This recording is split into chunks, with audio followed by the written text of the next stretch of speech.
I don't know. What do you think?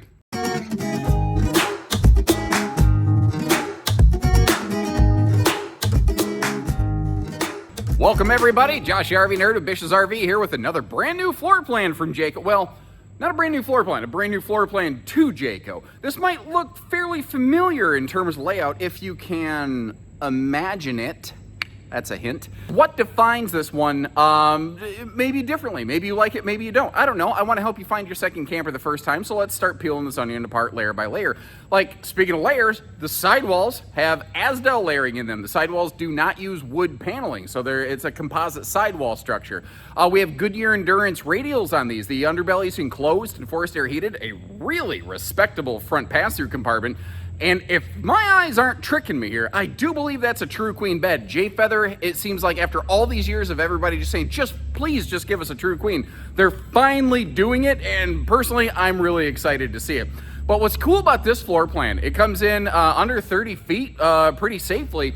It's something that a lot of half tons are going to handle very well, but it gives you like theater seating directly facing the entertainment center and campsite window coverage and a dinette and a private bedroom and a really good kitchen. It does a lot of things that a lot of other campers do out there, but it does it kind of like without a Murphy bed. Now, where they did theirs a little bit differently, and this might be a key make or break factor, is they did not do a walk-through middle bathroom. They did a walk-around bathroom. That means the RV is a little longer. That means that the bathroom itself is slightly smaller. But it also means that if somebody is just cutting loose on a Taco Tuesday, they don't cut the camper off and you don't have to walk through a wall of, well, I mean, the Geneva Convention prevents us from using chemical weapons like that anymore, I think. I don't know. So we're going to begin inside today from the sofa, where it's nice and comfy, because I think this is a view that you might see right here, but I think walking around an RV, you don't usually see that. I try to sit down and give you a little more of the driver's seat point of view where I can. Up top, you've got that Insignia Smart TV. I noticed they also added that third cabinet door to the right over there. Looks a little bit asymmetrical, but it makes sense when you actually get over there and see how they did everything. Big picture window. Notice how that goes down below the dining table, and I think that's a nice touch to really open up this space. Something I would personally love to see, and I'm going to keep harping on it this year. This is apparently the hill that I'm dying on for 2024. I want that TV to be on a drop-down swing arm, because right now it's on a left-right swing arm. It doesn't need to be. There's no reason for that TV to swing left to right, really. Dropping down a little bit, blocking a little bit of the window, not awesome, but when your viewing angle would be this instead of this, I think it would be better. Now, this isn't terrible, especially when you're reclined in the theater seat, but this would be better. They've also done an interesting thing with their table. It's no longer a pedestal table, but it's not one of those big, bulky, elliptical-based tables. It's like these two, almost like sawhorse-style construction legs, sort of like fold out, and it is heavy, it is sturdy, it is stable, and it works. And it can still fold down to a sleeper. I'll show you that later. By the way, tucked way back in there in the shadows like Batman, you do have some household and USB plugs. But it's what they did over here around this little corner that I think is very interesting. First and foremost, though, I do want to kind of just complete the visual so you have a better understanding of like where we're looking and what we're seeing and all that kind of stuff. All of our cabinetry, by the way, it's pocket screwed lumber core cabinet styles, hardwood cabinet door frames with just a simple panel insert. You know, they don't go full hardwood here like they would a Pinnacle. But another thing too, the two different wood tones you're looking at, like this is what every Jay Feather looks like. They combined the two decors from last year into just one. Personally, I think it looks all right. I actually like how some manufacturers are bringing back this classic kind of, I don't know, utility stand right by the door off the back side of a dinette. But Feather did something different here I've never seen anyone else do. They kind of, sort of, made it a pseudo desk space. You've got a floating storage cube ottoman here that you could sit on, or you could get rid of it or use it for storage somewhere else. And you could put a chair there. And I kind of like that, especially with the household and USB power tower next to it and the drawer space. I think that's kind of cool. Now, you could also get that out there, and that could be an awesome little cat litter spot. I don't think RV manufacturers realize Like, they know that a lot of people pet camp, but they think that, like, everybody has dogs. And more people do camp with dogs than cats or any other animal, but the fact is, there are far more cat campers out there than I think people realize. And based on your comments, I've kind of become aware of that. So that's something I'm trying to key into more, and I'm trying to look for things like that, maybe to help you out. Up top here, of course, centrally ducted air, but a neat thing they do is that every duct is vented and louvered, which is fancy, stupid talk for the fact that they can turn and close individually. Now, Feather puts power vent fans in every room, but they don't put the same power vent fan in every room. Here in the living room and kitchen, the biggest room of the RV, they use the biggest fan to give you the most airflow. Bedroom and bathroom will have the smaller vent fan, so kind of keep that in mind. Now, the entry door has a window that is prepped for one of those easy shades to pop in there. Doesn't come with one from the factory. The bedroom does the same thing, which I feel like is kind of a miss myself. I like bedroom privacy. I love that big window overlooking that kitchen, though. I love that. And good countertop prep space. Good eat. And again, they went with a power tower. A lot of manufacturers will put power outlets under overhead cabinets. And Jay Feather did one up there, so you have a couple different places to plug stuff into. But where they can, they tend to put those power towers. And the thing is, a lot of manufacturers won't do that because they cost like 5 times more than a conventional outlet. But when you're looking at an 1.5 inch thick or thin, depending on what you want to describe it as, wall, you can't always run power outlets in the walls. So, they don't always have that opportunity. You might notice how the slide is carpetless and floor flush, and the RV, I think, might be completely ventless in the flooring. Sometimes they have to put one in the bedroom, but that's about it. There's also the details here. Like, I like where they put the outlets. Like, it's very easy for phone charging. They also just give you switches. When you're sitting down in your sofa, and I do believe you could get a hide-a-bed here instead of a theater seat if you're looking for more cuddle compliance.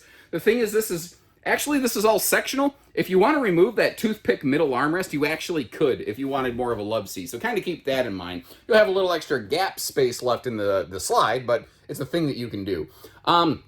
In those swivel side stands, people ask me all the time, where do I get those? Well, I don't know if Jayco has a patent or an exclusivity or something on them, but Jayco's like where they come from. So any Jayco dealer could basically order those things for you. Here's, I'll get you a better look at those scissor legs and just say, oh, I just realized that's another nice little office touch, having a dedicated little office light over here. That looks like, what is going on? That looks like it's got another light here, but I'm not finding a switch for it. Maybe I'm just not smart enough to activate it. I'm not sure. But hey, regardless, let's start cracking everything open here. Start with those overhead cabinets. The TV, again, can swing. I don't know why it needs to. It's not living the lifestyle by any means, but I think it should drop down. I think that would be a lot cooler myself. But that table can still become a sleeper, but it's free floating. So if you want to pull that table over in front of the sofa for some Dynofa action, you could totally do that, or take it outside. Just, you're going to want more flat ground because the feet aren't really adjustable since it's designed to be on an inside flat surface. The kitchen storage in this layout is just phenomenal. They just really, really, really do a good job that way. And that pantry with the extra drawers in it, and the fact that each pantry section has its own door, instead of like one giant door for the entire pantry. What do you think about that? Oh, this is another thing Jay Feather did for 2024. They have like a 20% bigger refrigerator now. Instead of an 8, they now have a little over 10 cubic foot, 12 volt compressor fridge. So there used to just be some wasted space below it, and they said, that's stupid. Let's just put the bigger fridge in there. It's not like the cost is really significantly different. So you are getting that nicer, bigger feature. But this interaction right here, what the bathroom does, I think is very defining on this RV, because they're one of the only ones I've seen really do this layout that has a walk around bathroom. Most manufacturers, you walk straight through the middle of it, and if someone's using the bathroom, the RV is cut off. Like, you can't walk straight through it. This allows somebody to shower, to do their morning constitutionals, without, stopping everyone else from going through or walking through a cloud of war hazard gas.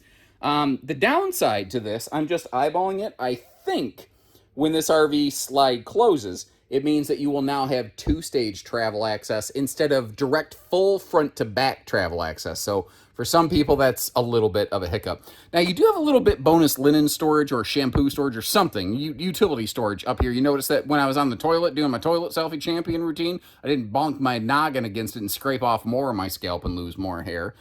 But it's there. You've also got some really good storage here that's hard to get on camera in one frame. So I've got some 1, 2, 3 movie magic over here on the right side of the screen for you to get to check all that out. And that's very good space. What I like is this whole box. They used half of it in here, and they used half of it in the bedroom. And I think that makes a lot of sense. A lot of times manufacturers will only give it to you in one or the other. Which reminds me that X gonna give it to you. So keep that in mind a little bit. That's that's a little bit of a callback of a song there. Big sink too. You can really get adult-sized hands in that. And overall, I was pretty impressed with the hip, shoulder, elbow room here around the commode, as it were. Now, you may have noticed my head was way up in the skylight. I'm a little over 6 foot tall, flat-footed. I'm wearing boots today. The RV 6.5 foot tall to that sidewall height. So there's that. Now, as long as I'm looking at the sidewall, you notice how you got TV hookups in a weird spot here. Recently here, people have been asking me, why didn't they put the TV hookup straight across from the bed? This is why. You have a sliding pocket privacy door right here, and you can't really mount a TV on it, basically, because it's hollow, you know. This is another thing, that sliding privacy door. Most manufacturers, it just sort of slides closed, and you hope it stays shut and gives you privacy. Jayco actually gives you a spot for a latch and a little piece of privacy trim. They're always doing those little +1 things wherever they can. Household and USB outlets, including a USB Type-C plug on both sides of the bed. Type-Cs are becoming more and more common with modern devices. And again, unless I'm mistaken, that looks to me like a 60 by 80 true queen bed, which is something J Feathers were not doing in years past. But again, something that they do anyway, is they put a powered vent fan in every room. Now, the bathroom and the bedroom, they do have those smaller fans, but those are not hard to upgrade. And dollar for dollar, pound for pound, if you want to get big airflow on a budget, look at a variety of fans called Heng's Vortex fans, HENG''S. And you'll be happy with what you get there. I feel anyway. I like those a lot. Cracking open all the storage in here. By the way, on that fan thing, I mentioned this. I don't do sponsored content. I am not sponsored by anyone. The things that I say here, they're just my opinions, man, as the dude would say. So that's just a little thing. It's not like anyone's bad for doing sponsored content. I just don't. What was I talking about? Oh, bedroom storage. Yeah, well, I guess I wasn't talking about it. I guess you got to see it. And I think we're actually to the point in the video where I do need to close that slide and show you how you can get to the bedroom and bathroom, but you got to go outside first. And that's why right there, when you don't have a walk-through middle bathroom, well then our road mode walking space becomes a wall where the bathroom is located. And a non-walk-through bathroom also extends the RV a little bit, but again, it allows for everyone else to more freely access the RV. Now, when the slide's closed, the microwave and the stove oven are lost. You can still get to the sink. And I'm wondering if there's a reason that maybe I don't understand. If the microwave and stove could be mounted over here, would you prefer that? I don't know. Like, I would like it for road mode access, but I don't know if I would like a hot cooking thing right here. And if I'm standing here cooking and someone's walking in and out of the door, I think that's kind of annoying. Similarly, I like the idea. I like the attempt at a sort of desk function, but let's be real about this. And I hope you appreciate the candor here. I think that that's kind of in the way. And I think that if you're a solo RVer, it would just be amazing. If you do have people coming and going all day, though, I do think that it would get a little bothersome. I think if you're really serious about being a road mode laptop warrior, though, this might not be the floor plan you look at, but heck, I don't know, maybe I'm wrong. You saw the dresser drawer in the bedroom. I just wanted you to see that there are dresser drawers on both sides. And again, there are no heat vents in the floor. I hadn't had a chance to double check that. You can see how it comes out the wall there. So The back door where we just came from, that is for your snacktastic travel stops, because you can get to the dinette, you can get to all your critical kitchen stuff for the most part. Whereas our front door, this is if you need to take a nap, or well, I'm just gonna say it, need to take a crap. I'm a really good worder, I know. Now, the towing weights and measure on this, measures, as it were, plural, they're not too bad. I think generally, a lot of tow package half tons are going to find this within their capability. It has a maximum 7,200 pound weight. You know, the length isn't out of control. 1,300-ish pounds of cargo weight. I don't want it any lower than that, but I'm not unhappy with that. Like, that's okay. That's not terrible. Let's start talking about a couple things here. Again, the differentiating factors, like power tongue jack and 20-pound propane bottles. What freaking camper doesn't have stuff like that? How about a chassis made by Norco, not a Lippert chassis. This is a little bit different critter right here. It's actually a huck-bolted Z-frame sort of aircraft style chassis that my experience has been RVs built with this chassis seem to have generally superior service records. Not a guarantee, and I don't have hard data on that, so take that with a grain of salt, but that's been my impression.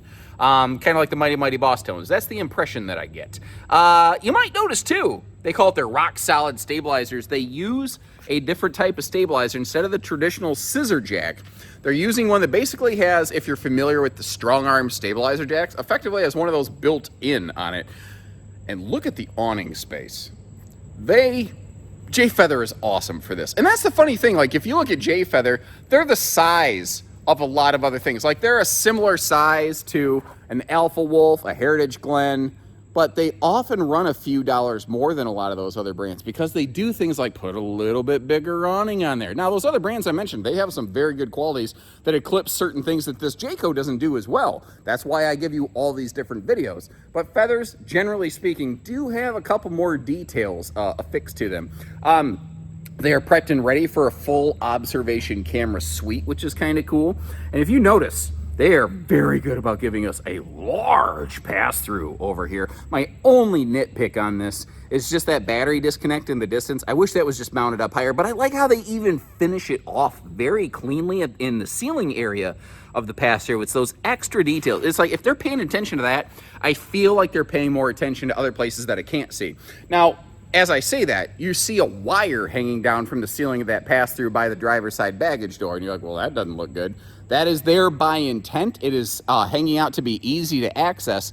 That is your inverter prep wiring. That's your inverter loop. If you choose to add an inverter to this RV, I think it's only like 3 specific outlets, but it's ready to do that. You just have to basically hack one in there, and that's not a very flowery way of saying it, but you get the idea.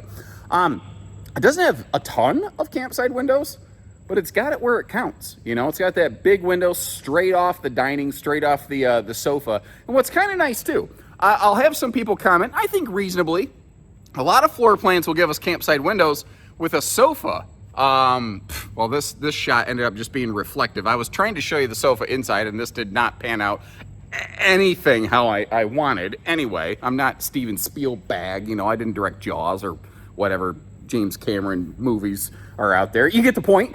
My point is, you're staring straight out the window from the sofa. A lot of RVs will put a window behind a sofa, which doesn't feel as useful, you know. Goodyear Endurance radials down there, and I'm not doing my job talking about Jayco if I don't talk about their 2+3 year warranty. They have basically more warranty time than pretty much anything else, even remotely close to this class. But frankly, all these things are nice. Let's be real. There's one significant reason you're looking at buying this RV. It has the gas coming out the backside. That, my friends, is a propanus right there. That's when the gas comes out the backside. When it comes off the side, that's a hooker. Because you have to say backside and side, just to be clear. I don't know if you have to. I've never done it before, but it sure felt right in the moment. Just under the J in Jayco, you see a black horizontal thing right there. That is your stovetop vent hood. It is nice that your cooking heat is actually ventilated outside. And just over that roof line, you can barely see it peeking up there, is the now factory standard 200-watt solar package. I I'm trying to remember. I see so many RVs, it does get murky. I think they have an optional 400 watt package with inverter, but that might be only available on Big Brother, like White Hawk, Eagle-y kind of stuff. I could be mistaken on that. So kind of keep that in mind there. Now, on the back, we have ourselves our tankless on-demand water heater, and I think I forgot to unlock this. You have a little bit of what I call kind of like why not space here. And I did. I forgot to unlock it. But what's happening here is this is a deep slide. The slide is deeper than the refrigerator. Well, they didn't want to push the refrigerator all the way back to the slide wall, which would make the living room look and feel nice and big. But in doing that, every time you tried to get to the refrigerator, you'd probably about cold cock yourself by smashing your head into the slide fascia, and that sucks. So they didn't do that here. All these windows open for airflow, by the way. That's another thing in this class. Man, sometimes the windows open and sometimes they don't. You got to watch out for that. But I was actually expecting, with the rear kitchen, I thought this was going to be a two-headed sewer monster. Wait a minute. What? Why? Okay, so they plumbed the kitchen all the way up front here, but they didn't actually tie them together? Okay, so I'm not saying I'm gonna be the guy that makes a difference here, and I would love your feedback, what you think about this. I am going to call the J Feather designer right after this, and I'm gonna ask him, what'd you do that for? And maybe it's something they just never thought about, because it sure looks like they did the hard part of connecting everything together, but they didn't actually connect everything together. Anyway, well, hey, now we know, and that's why I take the time to pop and lock my knees like a hip-hop dancer to get down there to show you. So let me know what you think about the way Jayco did this. Now, to help you out, to give you some looks at some other builders who have made kind of similar floor plans. Imagine certainly is the one that comes to mind, but Arctic Wolf, also, or Alpha Wolf rather, the travel trailer member, that family has one. I'll leave you some links in the description to check for pricing, availability, and to see other videos of those. Do me a favor, watch one or two of those, and let me know which one you'd go with and why. I'm kind of curious. And short of that, thanks again for tuning in. Appreciate all the support, all the comments, all the thank you, Nerd Herd. Thank you so much. It continues to humble me, and it just makes me feel amazing talking to you folks every day. So thank you. Take care, stay safe, have fun, and happy camping, everyone.